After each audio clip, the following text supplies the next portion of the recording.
कहानी की शुरुआत होती है कुछ जवान लड़कों से जो अपनी मोटरसाइकिल्स पर जंगल में घूम रहे थे। अचानक रास्ते में उन्हें एक पुराना सा ट्रक दिखाई दिया। वो धीरे धीरे ट्रक की ओर बढ़े, मगर वो ये नहीं जानते थे कि इस ट्रक में कितना बड़ा खतरा छुपा हुआ है। ये ट्रक अमेरिका के सबसे खतरनाक राक्षस का था, जिसका नाम है क्रीपर।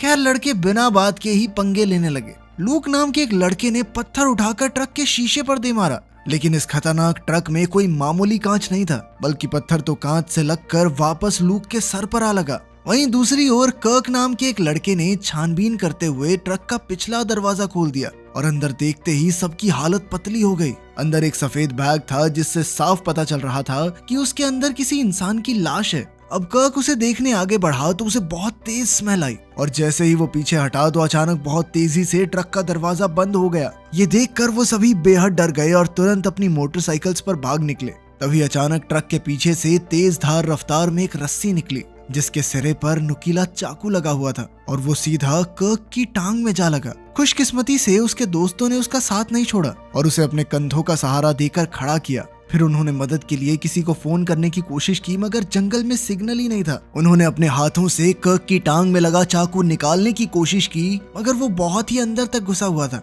लेकिन इससे बुरा तो तब हुआ जब रस्सी अपने आप कर्क को पीछे खींचने लगी। तीनों दोस्तों को समझ नहीं आ रहा था कि वो क्या करें। तब लाल मोटरसाइकिल वाला तो भाग निकला, मगर बाकी दो दोस्त अब भी कर्क के साथ थे। कुछ ही पलों में कर्क पीछे खिंचता हुआ ट्रक तक आ गया था। कर्क बेहद डरा हुआ था और उसने अपने दोस्तों से कहीं से मदद ढूंढने को कहा।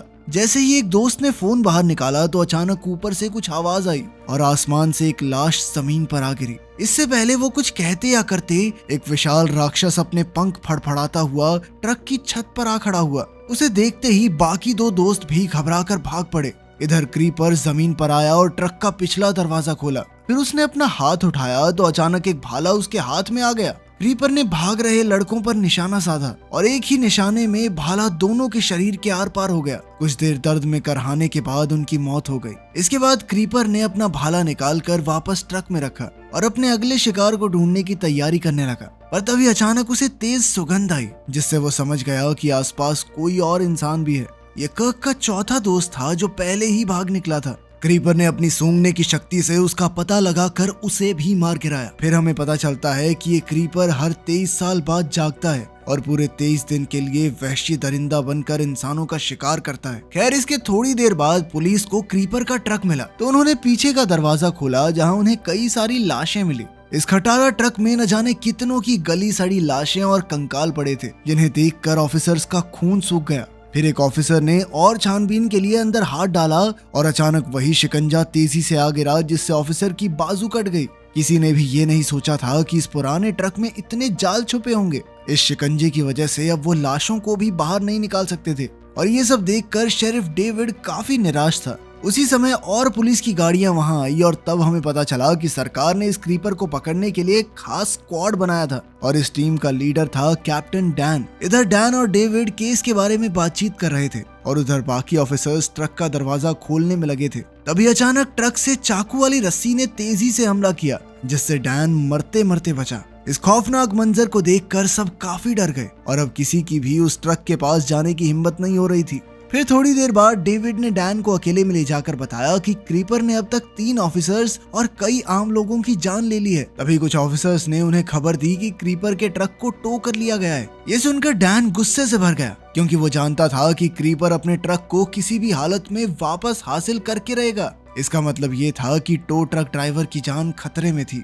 उन्होंने तुरंत ऑफिसर डेना और टो ट्रक ड्राइवर फ्रैंक से बात की, पर तब तक क्रीपर अपनी कुल्हाड़ी लेकर ट्रक के पास आ पहुंचा था। उसने एक ही वार में जंजीरें तोड़ डाली तो फ्रैंक ने अचानक अपना ट्रक रोका।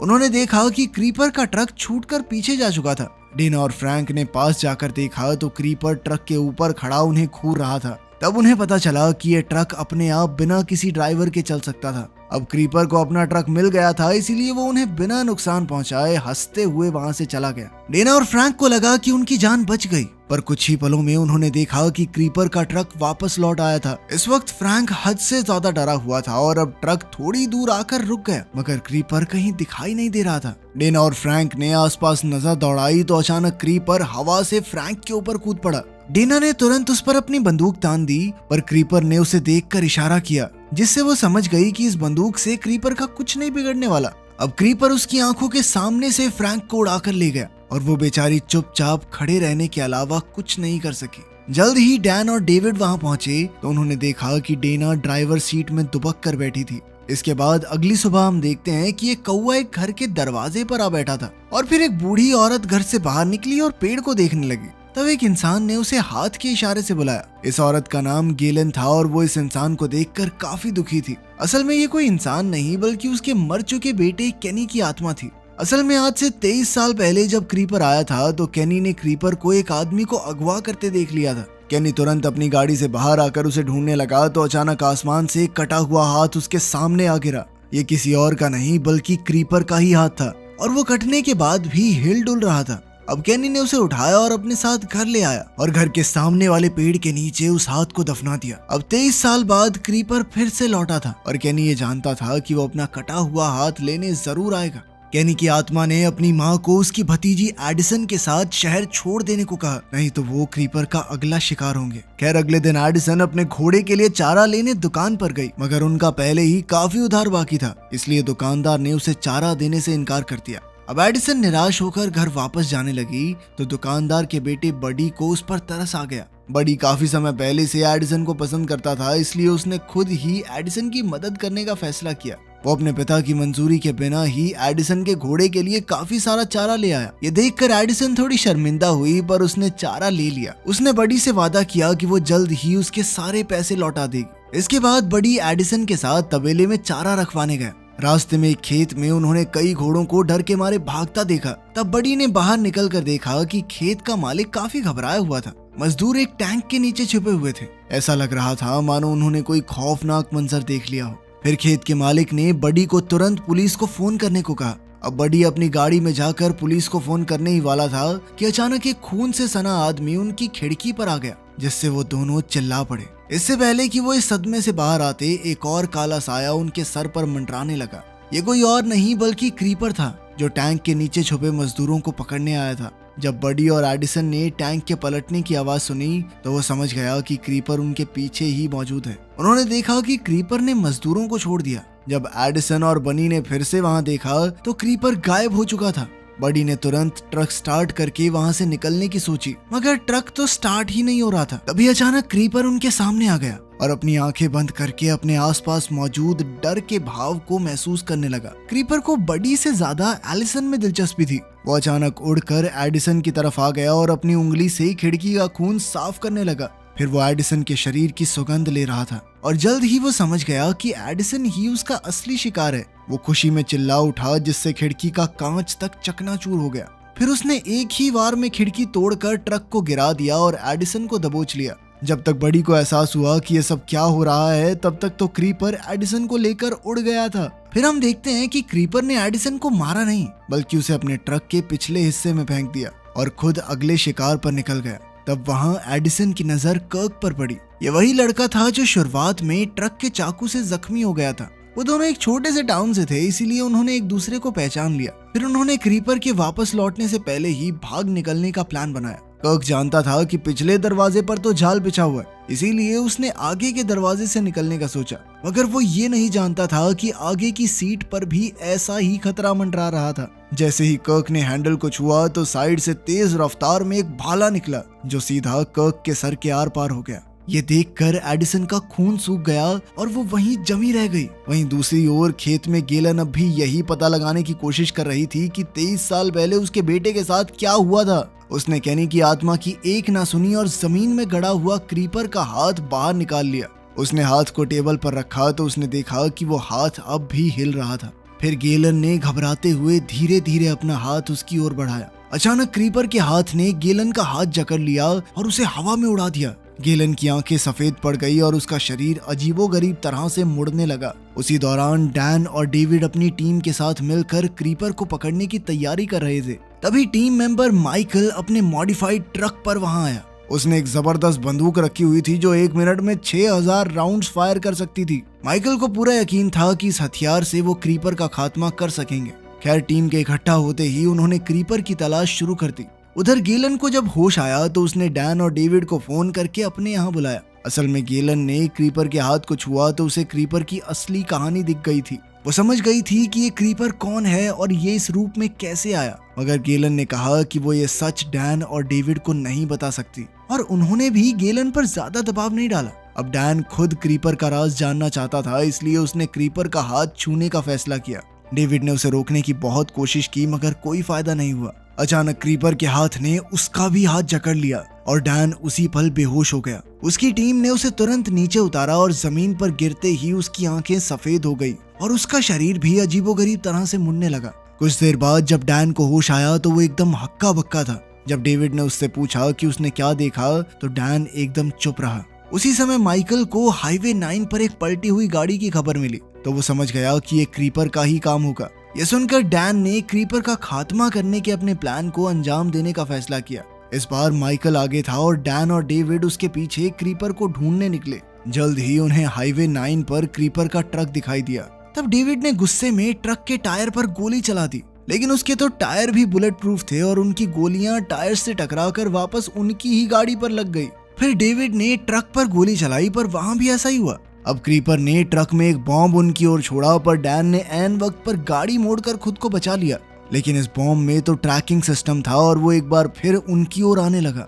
तब डेविड ने दिमाग लगाया और पहले ही बॉम्ब पर गोली चला दी, जिससे वो रास्ते में ही फट गया। तभी माइकल दूसरी ओर से आया और वो अपनी खास बंदूक से क्रीपर का खात्मा करने को तैयार था। ये देखकर डैन घबरा गया और उसने तुरंत माइकल को रेडियो पर कहा कि वो गोलियां ना चलाए, क्योंकि ये गोलियां ट्रक से टकराकर वापस उन्हें ही लगेंगी। लेकिन माइकल को डैन की आवाज सुनाई नहीं दी और उसने अपनी बंदूक से हमला बोल दिया। जिसका डर था वही हुआ और सारी गोलियां टकराकर उन्हें ही आ लगी और माइकल और उसके ड्राइवर की मौके पर ही मौत हो गई। इसके बाद डैन और डेविड की ओर एक और बॉम्ब आया और इस बार वो बच न सके। धमाके में उनकी गाड़ी पलट गई पर खुशकिस्मती से उनकी जान बच गई। जल्द ही क्रीपर अपना ट्रक लेकर वहां आ गया और लगातार हॉर्न बजाकर उन्हें चिढ़ाने लगा। अब डेविड अपनी राइफल लेकर बाहर निकला और क्रीपर के साथ आखिरी मुकाबला करने को तैयार हो गया। डैन भी उसके पीछे आया और उसने डेविड को शांत रहने को कहा, क्योंकि अगर क्रीपर को उसके डर की भनक लग गई तो आज उसका बचना नामुमकिन है। तभी डैन की नजर माइकल के ट्रक पर पड़ी तो उसने खुद जाकर वो खास बंदूक चालू करने का फैसला किया। इधर क्रीपर अपनी कुल्हाड़ी लेकर धीरे धीरे डेविड की ओर बढ़ रहा था। डेविड ने गोली चलाई लेकिन क्रीपर ने अपनी कुल्हाड़ी से गोली रोक दी। अब डेविड ने खड़े होकर एक और गोली चलाई, जिससे क्रीपर की टोपी उड़ गई। इससे क्रीपर गुस्से से भर गया। इधर डेविड तीसरी गोली चलाने ही वाला था कि तभी क्रीपर ने अपने डार्ट से उस पर हमला किया, जो सीधा डेविड की राइफल की नोक में जा घुसी। अब डेविड के पास अपने बचाव के लिए सिर्फ एक हैंडगन बची थी। क्रीपर अपने जोरदार वार से डेविड का काम तमाम करने ही वाला था कि ऐन वक्त पर डैन ने उस खास बंदूक को संभालते हुए क्रीपर को ललकारा। इससे क्रीपर का ध्यान तो भटक गया, लेकिन अब बंदूक जाम हो चुकी थी। क्रीपर अब अपनी कुल्हाड़ी के साथ डैन पर टूट पड़ा। उसने अपने पंख फड़फड़ाए और हवा में उड़ गया। उसी पर डैन को ये लग रहा था कि भाई अब तो नहीं बचने वाला, लेकिन उस मुसीबत भरी घड़ी में डैन ने अपनी पूरी ताकत लगाकर गन को ठीक करके उड़ते हुए क्रीपर पर निशाना लगा दिया। गोलियां बरसने लगी और डैन ने क्रीपर को छेदी सिंह बना दिया, लेकिन इतनी बड़ी गोलियों का भी उस पर कोई असर नहीं हुआ और क्रीपर मौका मिलते ही उस पर झपटा। दूर से डेविड ने देखा कि क्रीपर ने अपनी कुल्हाड़ी से डैन का सर काट डाला और अब डेविड के पास भागने के अलावा और कोई चारा नहीं था। जैसे जैसे रात ढलने लगी, गेलन को पक्का यकीन था कि क्रीपर आने वाला है। वो अपनी शॉटगन उठाकर अंतिम लड़ाई के लिए तैयार थी। अचानक बाहर हेडलाइट्स दिखी। गेलन को लगा कि वो क्रीपर ही है, लेकिन दरवाजा खोलने पर उसे बडी मिला, जिसने बताया कि उसकी पोती एडिसन को क्रीपर ले गया। इधर ट्रक के कार्गो एरिया में फंसी एडिसन ने अचानक बाहर शोर सुना और वो जल्दी से एक सफेद चादर के नीचे छुप गई और मरने का नाटक करने लगी। लेकिन क्रीपर ने आते ही चादर हटा दी और एडिसन को पकड़ लिया। अब वो उसे खाने की तैयारी कर रहा था, लेकिन जैसे ही क्रीपर चाकू लेने के लिए मुड़ा, एडिसन मौका मिलते ही पीछे हटकर छुप गई। जैसे ही क्रीपर ने एडिसन को फिर से पकड़ा, उसने बड़ी चतुराई से पैसेंजर सीट पर लगे ट्रैप को एक्टिवेट कर दिया, जिससे एक भाला क्रीपर के सर में घुस गया। क्रीपर ने भयानक चीख मारी, क्योंकि इस हमले में उसकी एक आंख तक निकल गई थी। मौका देखकर एडिसन ने खुद को छुड़ाया और ट्रैप से बचते हुए ट्रक से बाहर कूद गई। वो जल्दी से उठी और पूरी रफ्तार से भागने लगी। क्रीपर ने उसका पीछा करने की बहुत कोशिश की, लेकिन वो जमीन पर आ गिरा। पता चला कि डैन ने अपनी बंदूक से उसके एक पंख को उड़ा दिया था, लेकिन उठते ही क्रीपर ने भाग रही एडिसन की तरफ एक डार्ट फेंका, लेकिन वो एक पत्थर से टकराकर गिर गई, जिस वजह से वो डार्ट उससे कुछ इंचेस से चूक गया। अब गुस्से से भरे क्रीपर ने रस्सी से जुड़ा हुआ वो चाकू उठाया। सिर्फ एक आंख होने की वजह से उसे निशाना लगाने में बहुत मुश्किल हो रही थी और शिकार अब दूर भागता जा रहा था। क्रीपर ने अपनी पूरी ताकत से चाकू फेंका, लेकिन वो चूक गया। निशाना एडिसन की जैकेट पर पड़ा, जिससे वो जमीन पर गिर गई। क्रीपर ने अपनी कुल्हाड़ी उठाई और उसकी तरफ दौड़ने लगा। जैसे ही वो एडिसन को पकड़ने वाला था, सामने से आ रहे एक ट्रक ने क्रीपर को टक्कर मारकर उसकी जान बचाई। एडिसन उठी और बिना पीछे देखे भाग निकली। लोगों को डरा डरा कर उनकी जान लेने वाला क्रीपर पहली बार खुद को बेचारा महसूस कर रहा था। उसने अपना गुस्सा ट्रक ड्राइवर पर निकाला और उसे मार कर अपनी चोटें ठीक की। क्रीपर फिर एडिसन के घर अपना कटा हुआ हाथ लेने गया। उसे हाथ जमीन पर मिला, जिसे गेलन ने एक चिढ़ाने वाले मैसेज के साथ छोड़ा था। उस पर लिखा था कि मैं जानती हूँ तुम क्या हो। ये पढ़कर क्रीपर को इतना गुस्सा आया कि उसने हाथ को चूर चूर कर दिया। उसके पास इंसानों का शिकार करने के लिए सिर्फ 23 ही दिन का समय था और अब बहुत जल्द उसे 23 साल की नींद के लिए जाना होगा। तो उसने अभी के लिए एडिसन को छोड़कर किसी बड़े टारगेट पर ध्यान देने का फैसला किया। इसी बीच बड़ी मुश्किलों से बची एडिसन को बडी और उसकी दादी मिल गए। आखिर में बडी और एडिसन ने एक दूसरे को गले लगाकर अपने प्यार का इजहार किया। ये अजीबोगरीब डरावनी मूवी कैसी लगी कमेंट्स में जरूर बताना। मिलते हैं अगली वीडियो में।